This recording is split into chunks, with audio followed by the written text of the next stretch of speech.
Students, आज हम पढ़ेंगे 10th क्लास की third poem a tiger in the जू. अ टाइगर इन द जू is a short and beautiful poem written by Leslie Norris. Although the poem is short, but it delivers a great message. It shows that freedom is very important to all. Freedom is not only important for the human beings, but it is also important for the animals also.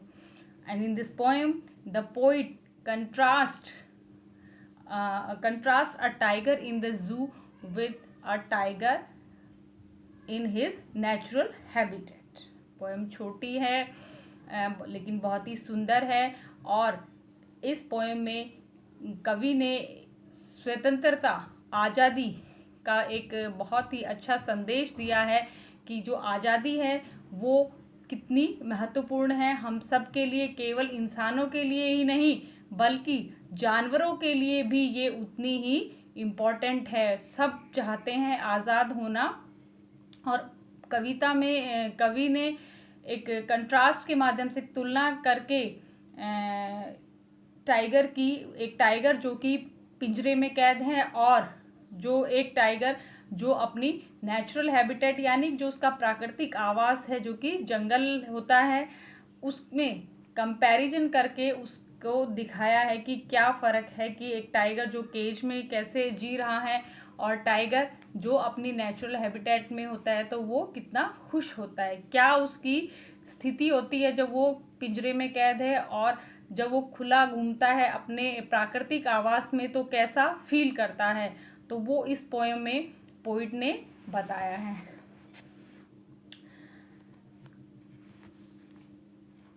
He stalks in his vivid steps the few steps of his cage on pads of velvet quiet in his quiet race. Poet contrast. Here the poet contrasts the tiger in the zoo and in the zoo to the tiger in the जंगल. ठीक है. और यहाँ वो दिखाता है तो पहले क्या दिखाता है कि टाइगर जो है वो जू में है, पिंजरे में कैद है. उसके बाद जो है वो उसका नेचुरल हैबिटेट में टाइगर को दिखाता है कि वो कैसा फील करता है वहाँ और क्या एक्टिविटी वो केज में करता है और क्या एक्टिविटी वो जब जंगल में होता है अब बिल्कुल आज़ादी के साथ तो क्या एक्टिविटीज़ उसकी उस वक्त होती हैं. और वापस जो है लास्ट में फिर दिखाता है कि टाइगर जो है पिंजरे में कैद है. तो वो सारी इसमें बताए. तो फर्स्ट स्टैंजा जो है बताता है कि टाइगर जब पिंजरे में कैद है तो उसको कैसा लगता है. He stalks in his vivid steps. Stalks का मतलब वॉक क्वाइटली और स्लोली. विविड स्ट्राइप्स का मतलब, विविड का मतलब ब्राइट और स्ट्राइप्स का मतलब जो टाइगर का हमें पता है कि टाइगर की बॉडी के ऊपर जो वाइट कलर के बैंड्स से बने होते हैं वो. और तो पोइट कहता है कि he stalks in his vivid stripes की टाइगर जो है वो पिंजरे में घूम रहा है. ही स्टॉक्स का मैंने पहले भी बताया कि he is walking quietly and slowly. Cage में है तो वो अपना धीरे धीरे इधर उधर घूम रहा है. The few steps of his cage on pads of velvet quiet. Few steps of his cage की पिंजरे में कुछ ही कदम घूम पाता है क्योंकि पिंजरा लिमिटेड होता है, छोटा होता है स्पेस, तो वो कुछ ही कदम चलता है. On pads of velvet quite. Pads of velvet quite का मतलब जो शेर के जो पैर होते हैं उसके नीचे जो सॉफ्ट पार्ट है उसके पैर का नीचे का उसके बारे में बताया कि वो अपने पैर रख के थोड़ा थोड़ा जो है पिंजरे में धीरे धीरे घूमता है. In his quiet rage. Rage means anger और क्वाइट का मतलब बहुत ज़्यादा गुस्से में जो है वो अपने पिंजरे में घूमता है. यानी कि जब टाइगर पिंजरे में होता है तो वो बहुत गुस्से में धीरे धीरे जो है कदम रख कर और थोड़ा थोड़ा घूमता है. He should be lurking in shadow, sliding through long grass near the water hole where plump deer pass. अब सेकेंड स्टेंचा में पोइट कंट्रास्ट करता है. फर्स्ट में उसने बताया कि वो इन द केज, कि वो पिंजरे में है। और सेकंड स्टेंजा में पोइट बताता है कि वो अपनी नेचुरल हैबिटेट में है। नेचुरल हैबिटेट मीन्स जो उसका प्राकृतिक आवास है, और टाइगर का प्राकृतिक आवास जो है वो क्या है, जंगल है। तो जंगल में दिखाता है, और पोइट कहता है कि अगर वो अपनी नेचुरल हैबिटेट में हो तो वो उसको अपनी नेचुरल हैबिटेट में होना चाहिए। और अगर वो अपनी नेचुरल हैबिटेट में होता है तो वो क्या कर रहा होता है, he should B lurking a shadow. Lurking का मतलब होता है हाइडिंग, छुपाना, इन शेडो की छाया में वो shadow sliding through long grass, कि अगर वो जंगल में होता तो अपने आप को जो लंबी लंबी घास है उसमें कहीं छाया वाली जगह पर अपने आप को छुपा लेता। और छुपा क्यों लेता, नियर दी वाटर होल। और कहाँ पर, नियर दी वाटर होल का मतलब, water hole means a place where water collects, जहाँ पानी इकट्ठा होता है, and animals come to drink water, और जहाँ एनिमल्स जो है पानी पीने के लिए आते हैं ऐसी जगह। तो कहता है कि जो टाइगर है वो वाटर होल के पास, जहाँ पानी है और जहाँ जानवर पानी पीने के लिए आते हैं, तो उस जगह वो लंबी लंबी ग्रास में जो है अपने आप को छुपा लेता है। वेयर प्लम्प डियर पास, और जहाँ से प्लम्प डियर, डियर का मतलब हिरन, और प्लम्प का मतलब अच्छे हेल्दी मोटे ताजे, ताकि अपने आप को छुड़ा लेता है। क्योंकि अपने शिकार करने के लिए जब टाइगर को शिकार करना होता है तो वो ऐसे दुम दबाकर चुपचाप से कहीं घात लगाकर बैठना, यानी कि घात लगाकर बैठ जाता है और इंतज़ार करता है कि कोई उसका कोई शिकार जो है वहाँ से गुजरेगा, कोई अच्छा मोटा ताज़ा हिरन जो है वहाँ से गुजरेगा, और वो घात लगाकर बैठा है कि उसका अपना शिकार करेगा। अब ये दिखा रखा है कि नेचुरल हैबिटेट में, तो पोइट कहता है he should be snarling around houses at the jungle's edge, baring his white fangs his claws, terrorizing the village. अब पोइट कहता है कि उसको, अगर वो जंगल में होता है और उसको जंगल में होना चाहिए इस वक्त, और he should be snarling around houses. Snarling का मतलब ग्रोलिंग। ग्रोलिंग क्या होता है, जो टाइगर जो साउंड निकालता है, जो आवाज़ निकालता है, गुर्राने की आवाज़, कि he should be snarling around in houses on the jungles at the jungle's edge, कि जंगल के किनारे पे, यानी कि जंगल के बाहर की तरफ किनारे पे एक गाँव है और वहाँ घर बने हुए हैं, तो उसको वहाँ होना चाहिए था, और वो गुर्राता हुआ वहाँ घूम रहा होता। Bearing his white fangs his clause, bearing का मतलब शोइंग, दिखाते हुए, हिज फैंग्स, फैंग्स क्या होते हैं, जो टाइगर के तीखे जो दांत होते हैं उनको निकालता हुआ, showing, bearing his white fangs his clause, और अपने दांत जो है वो दिखाता हुआ, टेरराइजिंग द विलेज, और गांव वालों को, टेरराइजिंग का मतलब टू मेक देम फियर, उनको डराना, और गांव वालों को वो डराता। इस वक्त अगर वो जंगल में होता, अपनी नेचुरल हैबिटेट में अगर वो होता तो वो ये कर रहा होता, और उसको ये करना चाहिए था। यानी कि अकॉर्डिंग टू पॉइंट, कि टाइगर को उस पिंजरे की बजाय जंगल में होना चाहिए था। But he is locked in a concrete cell, his strength behind bars, stalking the length of his cage, ignoring visitors. Poet आगे कहता है लेकिन, क्योंकि अब हमने देखा कि वो जंगल में होता है तो ऐसा उसकी एक्टिविटीज़ होती हैं, वो ये काम कर रहा होता है, लेकिन but he is locked in the concrete cell, यानी कि कंक्रीट शेल का मतलब इन केज, कि वो एक पक्के पिंजरे में कैद है। His strength behind the bars, और उसकी जो सारी ताकत है वो कहाँ है, पिंजरे में कैद है, सलाखों के पीछे। अगर टाइगर जंगल में होता तो वो अपनी ताकत के बल पर अपना शिकार खुद करता, लेकिन वो पिंजरे में कैद है तो वो बिल्कुल बेबस है और कुछ भी नहीं कर सकता। Stalking the length of his cage, और जितनी पिंजरे की लंबाई है उसमें वो घूम रहा है धीरे धीरे। इग्नोरिंग विजिटर्स, विजिटर्स मीन्स जैसे जू में पिंजरा है और विजिटर्स जो है वो देखने के लिए जाते हैं, लेकिन टाइगर जो है विजिटर्स की तरफ कोई ध्यान नहीं देता और उनको इग्नोर करता है, और धीरे धीरे जो है अपने पिंजरे की जितनी लंबाई है उसमें घूमता है। He hears the last voice at night, the patrolling cars, and stares with his brilliant eyes at the brilliant stars. Patrolling का मतलब जो नाइट में जो सिक्योरिटी पॉइंट ऑफ व्यू से नज़र रखने के लिए जो पेट्रोलिंग कार्स हैं, पुलिस की जो गश्त करती हैं जो गाड़ियाँ रात को, उनकी आवाज़ें सुनता है वो, लास्ट में उनकी आखिरी आवाज़ सुनता है कि उसके बाद वो पेट्रोलिंग कार्स जो हैं वो भी नहीं आती, यानी कि सब सो चुके होते हैं, यानी टाइगर को रात को भी बेचारे को नींद नहीं आ रही।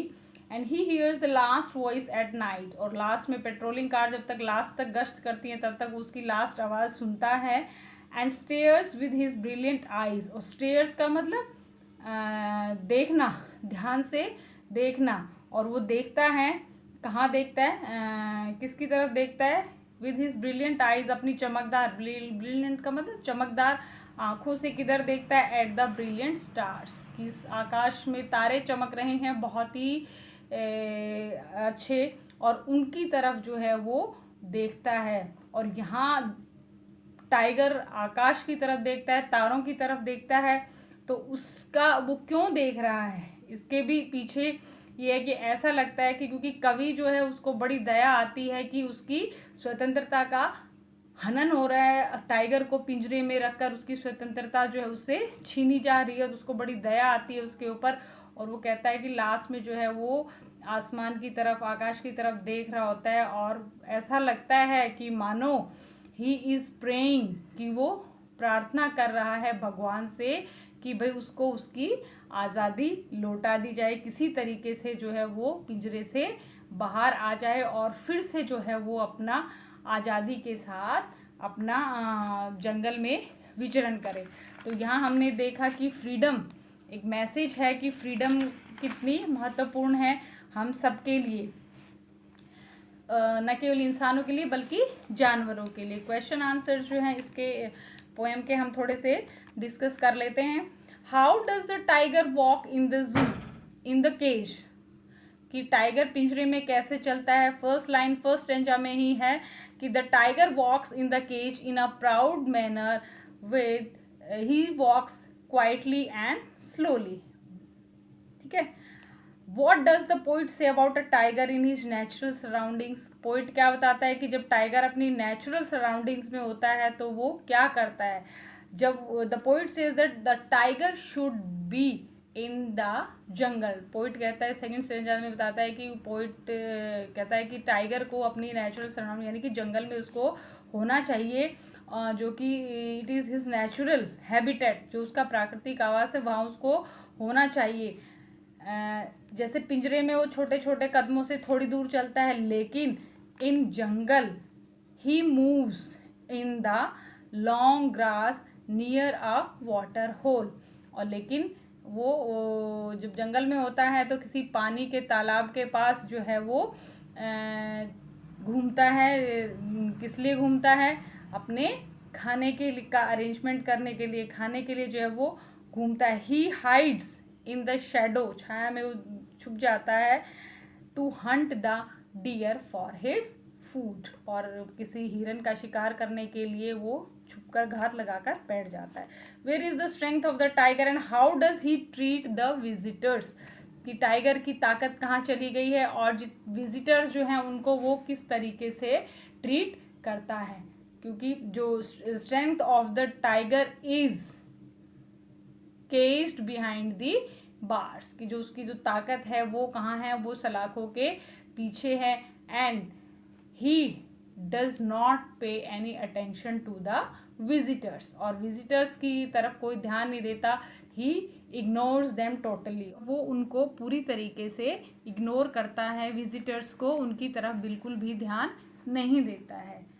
How does the tiger terrify the villagers, how does कैसे वो गांव वालों को टाइगर किस प्रकार से डराता है।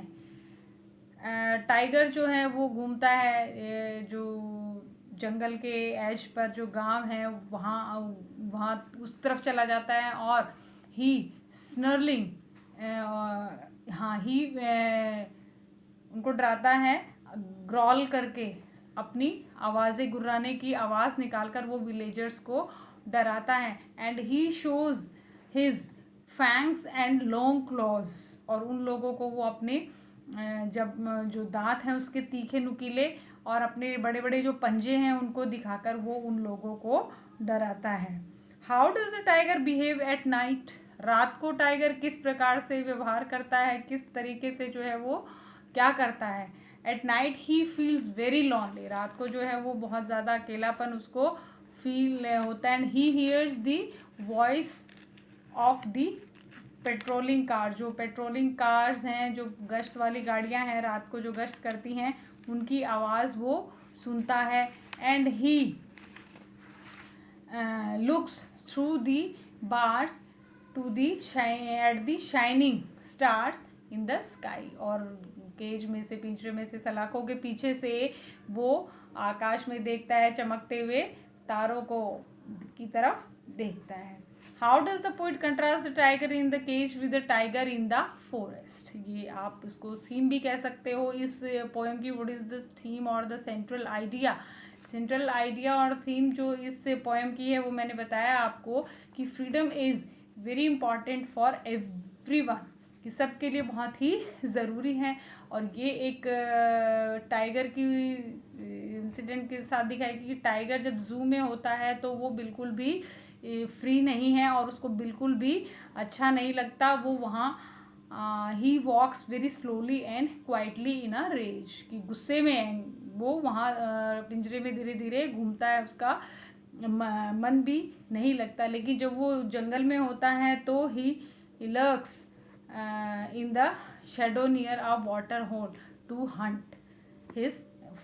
हंट फॉर हिज फूड, कि वो जब वो जंगल में होता है तो वो घात लगाकर बैठ जाता है किसी छाया वाली जगह में, और पानी के तालाब के आसपास की वो अपना शिकार करने के लिए, कोई अच्छा मोटा ताज़ा प्लम्प डियर कोई आएगा और तो उसका शिकार करेगा। तो ये कंट्रास्ट है कि केज में जो है वो कुछ नहीं कर सकता, जो उसको खाने को दिया जाता है वही वो खाता है, लेकिन जंगल में जब वो होता है तो वो अपनी मर्जी से अपनी पसंद का भोजन करता है। इसके अलावा ब्रीफ समरी भी हम इसकी आ सकती है एग्जामिनेशन के अंदर की, right the brief summary of the poem a tiger in the जू। और सेंट्रल आइडिया मैंने आपको बता ही दिया इसका। तो ये इसके इम्पोर्टेंट क्वेश्चंस हैं और सब जो है इसके क्वेश्चंस आंसर जो हैं वो आप करेंगे, ठीक है। ओके, और ये इस पोएम के बारे में है सारा। Thank you.